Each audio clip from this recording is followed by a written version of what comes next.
বিদ্যুতের ঘন ঘন লোডশেডিং হচ্ছে বিভিন্ন জেলায়। স্কুল কলেজের শিক্ষার্থীদের পড়ালেখার ক্ষতির পাশাপাশি হাসপাতালে চিকিৎসা সেবা কার্যক্রমও বিঘ্নিত হচ্ছে।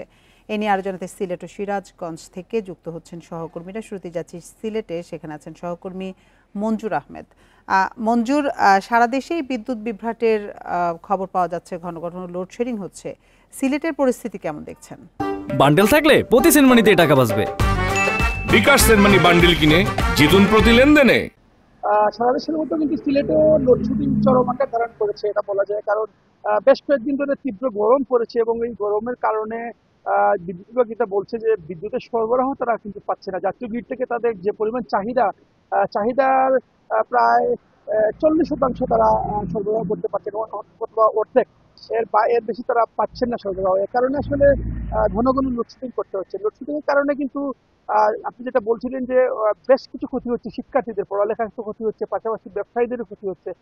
সিলেট নগরে আমরা যেটা লক্ষ্য করেছি যে প্রতিদিন ঘন্টার পর ঘন্টা কিন্তু বিদ্যুৎ থাকে না। সেক্ষেত্রে সারাদিনে বিদ্যুতের যাওয়া আসা প্রায় 20 বারের মতো বিদ্যুৎ যাওয়া আসা করে।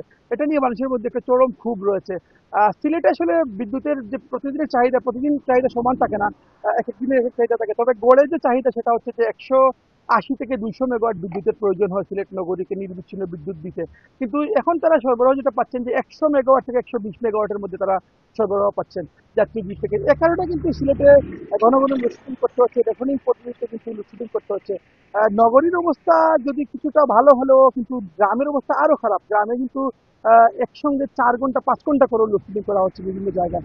সেক্ষেত্রে কিন্তু এই যে বিদ্যুতের কারণে কিন্তু শিক্ষার্থীদের পড়ালেখার পাশাপাশি ব্যবসায়ীরা বলছেন তাদের ব্যবসার অনেকটা ক্ষতি হচ্ছে। কারণ ঘন ঘন বিদ্যুৎ যাওয়ার কারণে তারা ঠিক মতো ব্যবসা পরিচালনা করতে পারছেন না। বিদ্যুৎ বিভাগ আমাদের যেটা বলছে যে সিলেট আসলে যে পরিমাণ তারা জাতীয় গ্রিড থেকে সরবরাহ পাচ্ছে সেই অনুযায়ী তারা কিন্তু বিদ্যুৎ সরবরাহ করতে পারছেন। এর বাইরে তারা এই মুহূর্তে কিছু করার নাই। সামনে যেহেতু শীত আসছে, সেক্ষেত্রে তারা বলছেন যে বিদ্যুতের চাহিদা কিছুটা কমে যাবে এবং এই লোডশেডিং থেকে কিছুটা মুক্তি পাওয়া যাবে শীত আসলেই। সিলেট থেকে জানাচ্ছিলেন সহকর্মী মঞ্জুর আহমেদ। বিদ্যুৎ বিভ্রাটের আরো খবর জানাতে সিরাজগঞ্জ থেকে আমাদের সঙ্গে যোগ দিচ্ছেন সহকর্মী দিলীপ কুমার গৌড়। দিলীপ, আমরা সিলেটের লোডশেডিং এর খবর শুনছিলাম আমাদের সহকর্মীর কাছ থেকে। সিরাজগঞ্জের পরিস্থিতি কেমন দেখছেন? সেখানে চাহিদা অনুযায়ী বিদ্যুতের সরবরাহ কেমন? সিরাজগঞ্জে কিন্তু বিদ্যুতের যে লোডশেডিং, সেই লোডশেডিং আগের তুলনায় কিছুটা কমেছে। আমরা দেখি যে সিরাজগঞ্জের শহর অঞ্চলে যখন বিভিন্ন ফিডে আসলে যে বিদ্যুৎ সরবরাহ করা হয়, একটা ফিডে যখন বিদ্যুৎ সংযোগ চলে যায় প্রায় 1 ঘন্টা পরে কিন্তু সেই বিদ্যুৎ সংযোগটি দেওয়া হয়।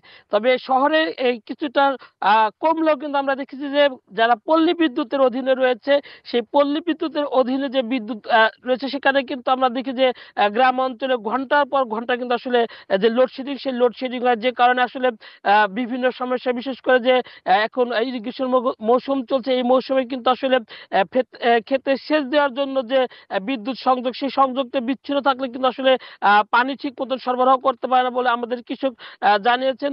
যদিও যে বিদ্যুৎ বিভাগে যারা আছে তারা জানিয়েছেন যে চাহিদা অনুযায়ী যে বিদ্যুতের সরবরাহ সেটা কিছুটা কম রয়েছে, এবং আসলে তাদের যে কথা যে গরমের মৌসুমে বিভিন্ন জায়গায় আসলে ফ্যান তারপরে এসি এগুলো চলার কারণে যে বিদ্যুতের চাহিদা সেটা একটু বেশি থাকে। তবে সামনে যে শীত মৌসুম আসছে, সেই শীত মৌসুম আসলে আসলে লোডশেডিং এর যে মাত্রা, সেই মাত্রা কমে যাবে। তবে বিদ্যুৎ বিভাগ বলছে যে তারা যথেষ্ট চেষ্টা করছে যাতে কৃষি ক্ষেত্রে যাতে কোনো সমস্যা না, সেজন্য পল্লী বিদ্যুৎ যাতে যে সময় আসলে কৃষিতে পানি সরবরাহ করে সেই সময় যাতে বিদ্যুৎ নির্বিচ্ছিন্ন হবে সেই চেষ্টা তারা করছে। তবে আসলে যে পরিমাণ বিদ্যুতের চাহিদা রয়েছে সেই তুলনায় কম কিছু সরবরাহ করার কারণে এই লোডশেডিংটা হচ্ছে বলে বিদ্যুৎ বিভাগকে জানানো হয়েছে। সিরাজগঞ্জ থেকে বিদ্যুৎ বিভ্রাটের সবশেষ তথ্য জানাচ্ছিলেন সহকর্মী দিলীপ কুমার গৌড়।